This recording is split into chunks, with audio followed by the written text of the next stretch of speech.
Hey, it's Wednesday, January 13th, and you're watching The Great Lost Rewatch. Today we're watching the Season 4 finale, There's No Place Like Home, Part 1.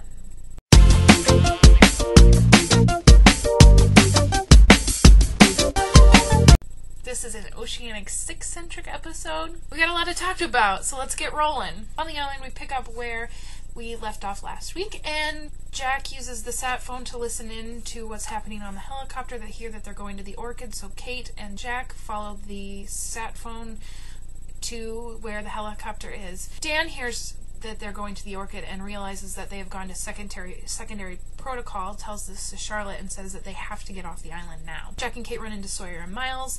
Sawyer decides that he's going with Jack and Kate needs to go back and get herself off the island. He gives Aaron to Kate, and so her and Miles head back to the beach. Sayid makes it back to the island in the Zodiac boat, tells Juliet that they need to get everybody off the island because the people on the helicopter are there to kill them. Juliet says Jack and Kate just went after them. Dan agrees to start shuttling people off the island so Sayid can go after Jack and Kate. Kate runs up to the beach, tells them that it was actually Sawyer. They met up with Sawyer and Miles, and that Sawyer is now with Jack. Kate gives Aaron to Sun and tells Sayid that she has to go with him because he won't find them without her tracking skills. So they set off in pursuit of Jack and Sawyer. Jack and Sawyer find the helicopter and Frank. Sawyer, this is the first time Sawyer meets Frank. Jack assures him that he's an okay guy. Frank says that they have got to get everybody off the island. It is the most unsafe place to be, that they've got to get to the freighter because the mercenaries are after Ben, and Sawyer tells Jack that Hurley is with Ben. Kate and Sayid run into Richard and they try to hold him at gunpoint, but he's got them surrounded and takes their guns and takes them. Back with Ben, Locke, and Hurley, they are on their way to the Orchid Station, and Ben says that moving the island is a measure of last resort, that you don't want to do it. Bad things happen. It's very dangerous. They get to the Orchid Station and find that they have too late, that Kimi and the rest of the mercenaries have made it to the Orchid already, and that they're going to have to do something. Ben gives Locke very detailed instructions as to how to get down into what is actually the Orchid Station, not the greenhouse that is on top. And then he goes and surrenders himself. And then with Sun and Jin, they go out with the first group in the Zodiac back with Dan.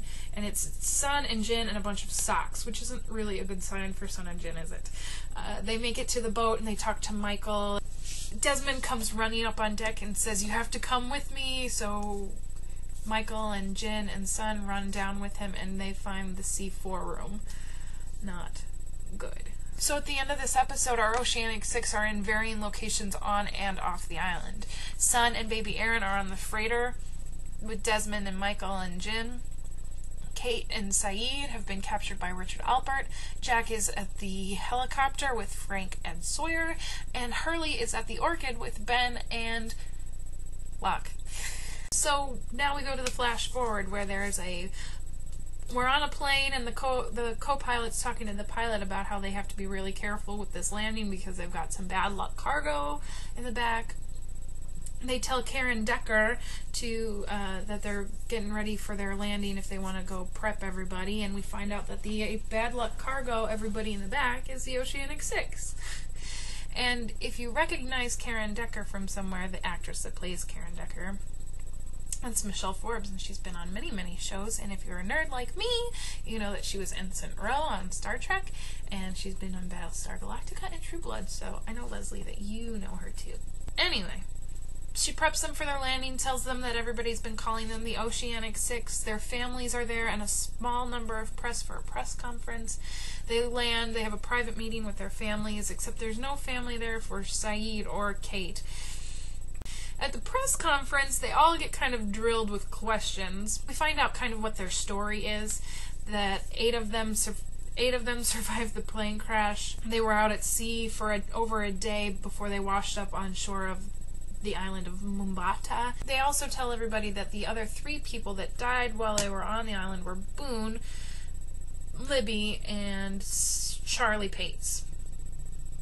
They don't lie about what caused the deaths of Charlie and Boone, but they die about the circumstances surrounding them. Boone did die of internal injuries and Charlie did drown. Nadia shows up at the press conference, and Sayid and Nadia have a beautiful reunion. We also get Sun going to her father and saying that she has now bought controlling shares of her father's company and that he answers to her now.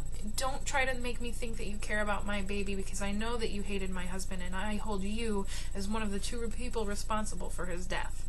Hurley gets home one day driving a clunker of a car, finds that his front door is open, he hears whispering, and he's like, oh my god, I can't believe I'm doing this. He goes through the back door and surprise, they're throwing him a birthday party. His parents are throwing him a island-themed birthday party. The last flash forward that we get is of Jack speaking at his father's wake, saying some very nice things about his father, and then they're shaking hands with everybody. Everybody has left the church. The only people that are left are Kate, Aaron, and Jack, and Claire's mother, who goes up to Jack and spills the beans about Claire being his half-sister, and he's kind of shocked.